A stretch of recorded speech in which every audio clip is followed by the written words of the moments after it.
Welcome to another episode of Out Geeked. Thank you guys for joining us, giving us your time to watch us talk and geek out a little bit about these figure arts. Today, I bring you the Spider-Man from Byron Play Arts and Square Enix, designed by, what's his name again? Hondo. No. It is Hitoshi Kondo. And then I have the Pyra Good Smile figure from Xenoblade Chronicles 2. And we're going to talk about them and give you guys cool points in history of the figure arts and why it's so special to us and why we like them and why do we buy them. So to start with, we have, like I said, Byron Play Arts Spider-Man. Really cool figure just by looking at it.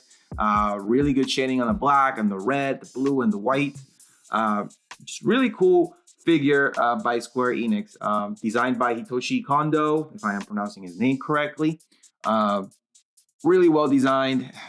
Only thing I would say, it is super rigid. It is probably the least favorite of my figure arts that I own and that I have in my collection. And I love Spider-Man. I'd say if I was a young actor, inspiring actor, and I want to play a role in movies and be a superhero, this guy would be my first choice. I would love to be a Spider-Man in a movie. And that's saying a lot. So I really like Spider-Man. It's probably my favorite DC character. I'm sorry, Marvel. Thank you for the correction. Jeez, I would have been killed. They would eat you alive. Eat me alive. So he is my favorite Marvel character of all time, and this is what I would like if I was young aspiring actor. This is who I would like to play. So in the box, really great art in the box that they did. They did a really good job displaying it. It does open up. It gives you a nice little story about the action figures, a lot of details about it, a lot of the lore of Spider-Man itself. So really good box design. It does come with webs. It does come with several hand gestures that you could hook up to him.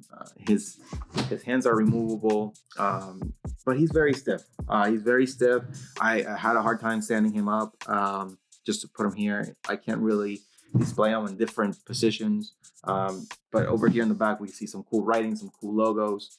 And then also Spider-Man standing tall there. So really good job on the art type of the suit, the color, the shading.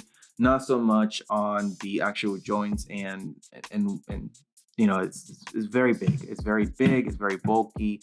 A lot of as you guys can hear it. I mean, it's really hard to. It's Spider-Man. He's supposed to have joints everywhere, and I've seen a lot more or better figures of Spider-Man than this. Much better poseability. Yeah, exactly. Much better poseability. When I think of Spider-Man, I think of flexible, agile. Exactly. Nimble. Yeah, nimble. Yeah, exactly.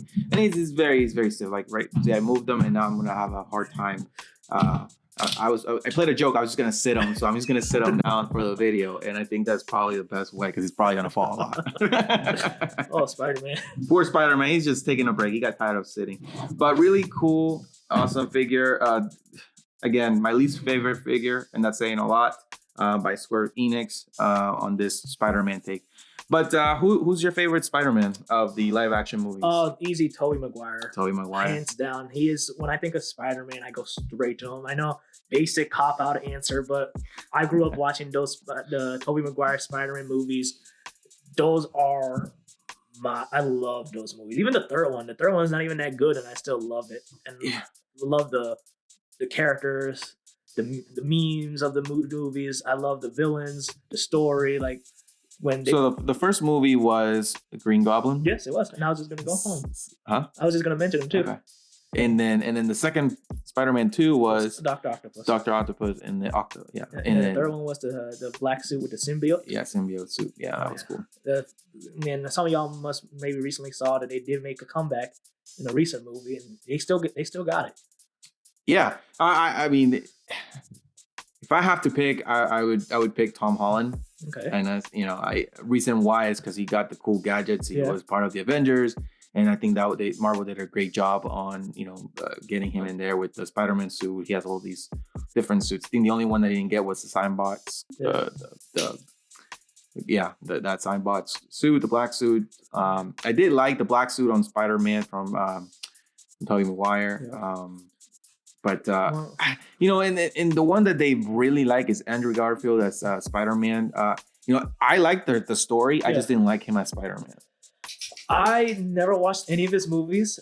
When I watched him when he made his appearance in spoilers, FYI, for an old movie, I guess like a year ago, No Way Home came out, like 2 years ago. Yes, yeah, about 2 years ago. The past Spider-Man showed up, and I liked him in that brief screen time he had. I kind of like him. I just didn't watch none of the Andrew Garfield movies because as a kid I was kind of expecting a Spider-Man 4 with Tobey Maguire. Yeah. And then they released that and it's like I don't want to watch this. Yeah, movie. they usually do about 3. Yeah, well, 3. I'd say 4 is like 4's pushing it. It's really hard. pushing it. Yeah, very so hard. I know obviously now 3 is like the perfect number with cinema, but I was like, he's not my Spider-Man. I don't want to watch him. Right. They had good story. I did like the story. I did like the whole graphics and whatnot. I like the suit too. Mm-hmm. I don't know. I just didn't like him as a Spider-Man. I want to at least give him I liked him in the movie, the recent No Way Home. So I was like, I'm gonna watch the Amazing Spider-Mans one day just to give him that fair shot. Mm-hmm. But for live action, it's Tobey, then Tom, and then Andrew. And it took me a while to actually start liking Tom much because at first I liked him, but he wasn't like my favorite Spider-Man at first. Who's Gwen in? Is that Emma Stone?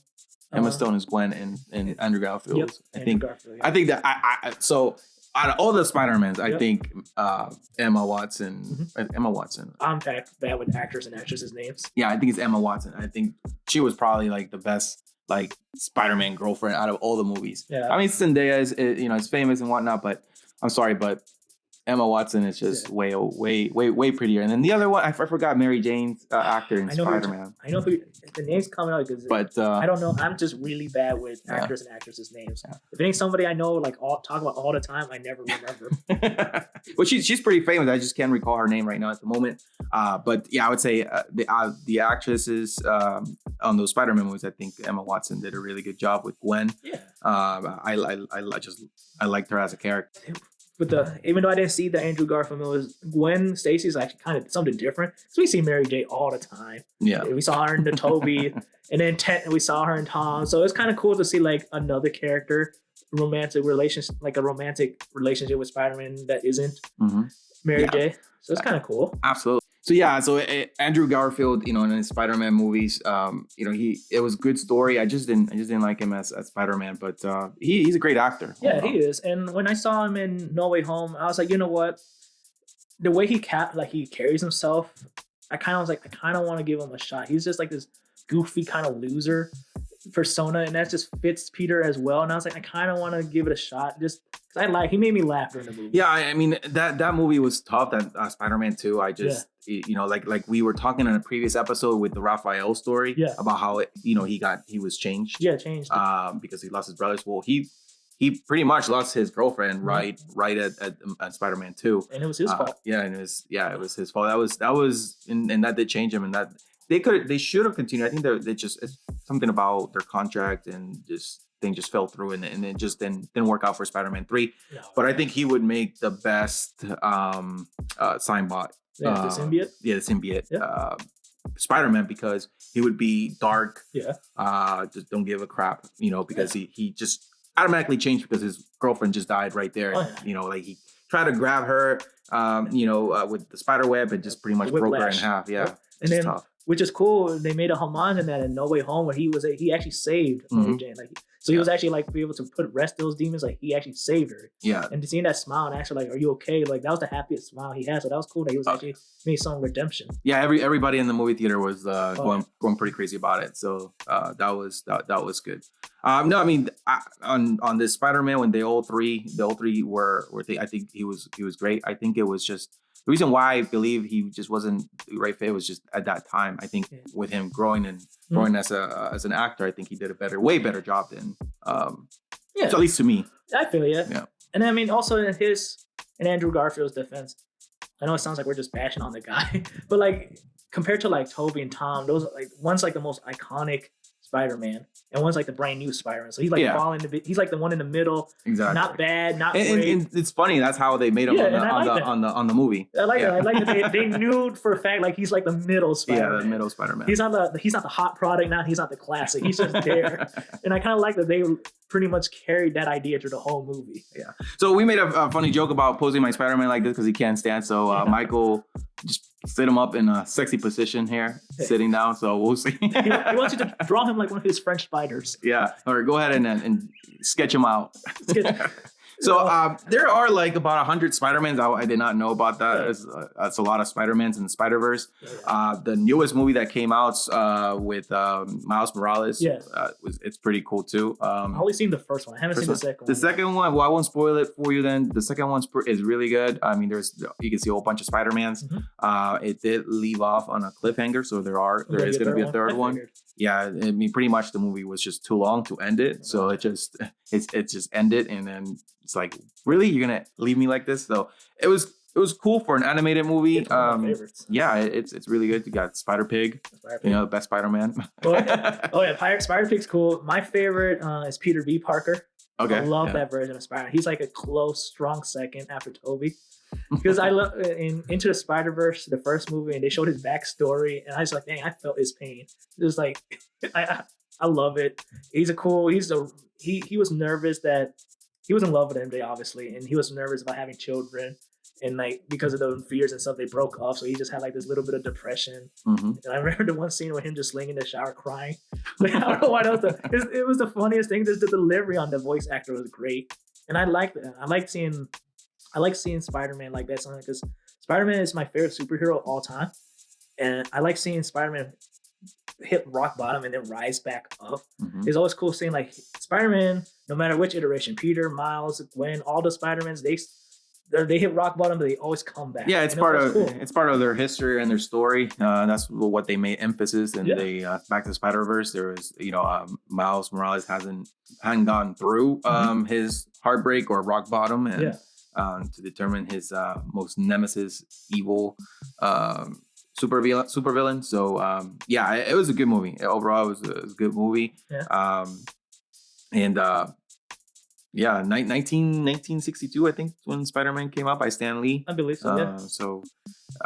Iconic Stan Lee. He was always part of the movie, so he always wanted to be in a scene or something. It's sad that when Stan Lee passed away, you don't get his cameos no more. Yeah, his cameos. Because it's always cool to see like, oh man, what's the next superhero movie? And Stan Lee's just in the most random spot, he's just like, I'm there. Like I remember the one that comes to mind. The one that just came to mind was a Thor movie. I believe Thor Ragnarok, where Thor they were cutting his hair, and the barber was Stan Lee. Like it was just kind of cool to see him just appear in like the most random spots. Yeah, it's like his signature in his movies, or his stamp signature in his movies. So it was really, really good, thing that he would do on all his movies. And then they say the strongest Spider-Man is the Cosmic Spider-Man. Okay. I have no idea who the Cosmic at all. Yeah, unless they're referring to the suit that Tom Holland was wearing that had the what's his name? Mage? No, what's the mage in Marvel? Doctor Strange. Yeah, Doctor Strange's suit. Unless that's what they're talking about, but I'll definitely have to Google it and see what it is. And then, did you play the Spider-Man PS4 game? I do have them. I did play the first one. The first one that came out. I did not play the second one that came up. But that's supposed to be the third one. Yeah. So Spider-Man 2 is supposed to be the third one. Out of all of them. Yeah. I think it's the Amazing Spider-Man, then Spider-Man that has Miles Morales, and then Spider-Man 2, which is kind of like the third one. Yeah.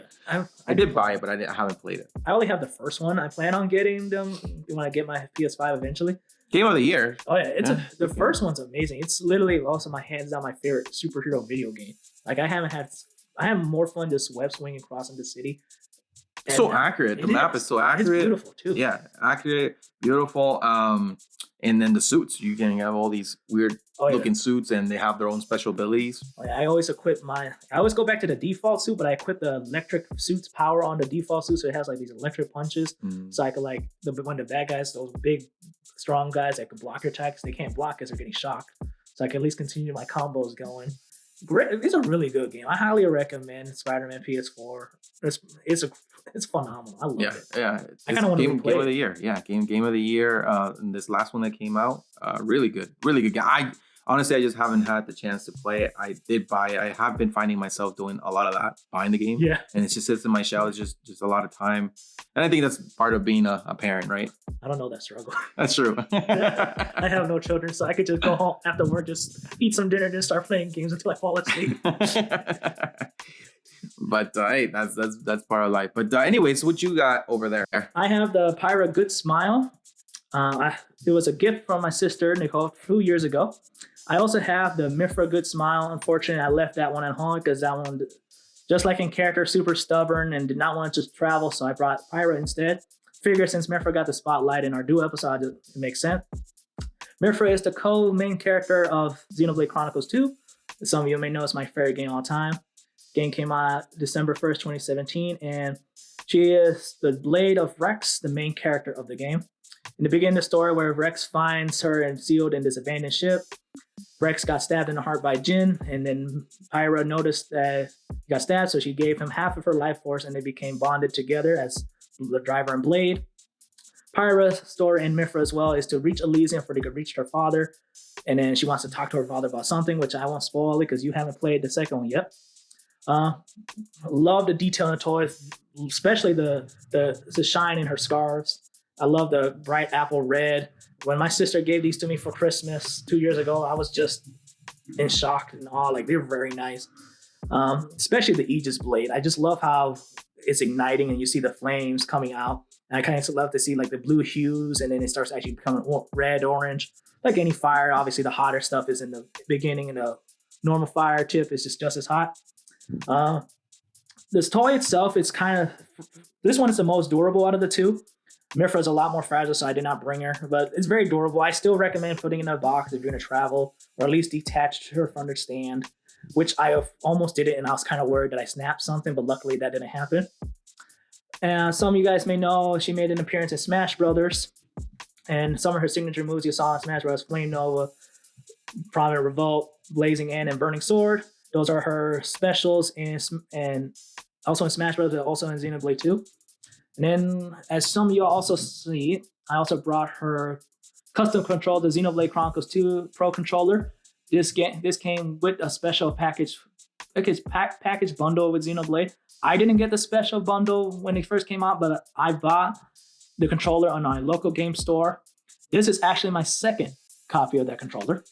The first controller I lent it to one of my cousins. He's 6 foot tall, and I still won't let him live it down. And he dropped it. And when he dropped it, that controller, all it did was drift. And I was not happy. Trust me, I was not a happy camper because I don't let nobody else borrow these controllers. But he was kind enough, combining him and my sister, saved up a little bit, and they got me another copy, so I forgive him. The little bit copy, you still owe me. I love how the controller is just pretty much based off of her design with the red, the X mark, and then the Aegis blade. So I have this displayed with her. I have the old one displayed with the two. Love the game. Like I said, it's my favorite game. The whole point of the game is to help Pyra and Mifra reach Elysium, get to the top of the world tree where she could speak with her dad. But other characters such as Malos and the Tornagoo are trying to stop you. I won't go into much detail. Great story. Highly underrated game. Is it as great as the first one? No, the first one's still a masterpiece, but the story on the second one, the gameplay and the soundtrack to me are a little bit superior. That's why I say it's my favorite.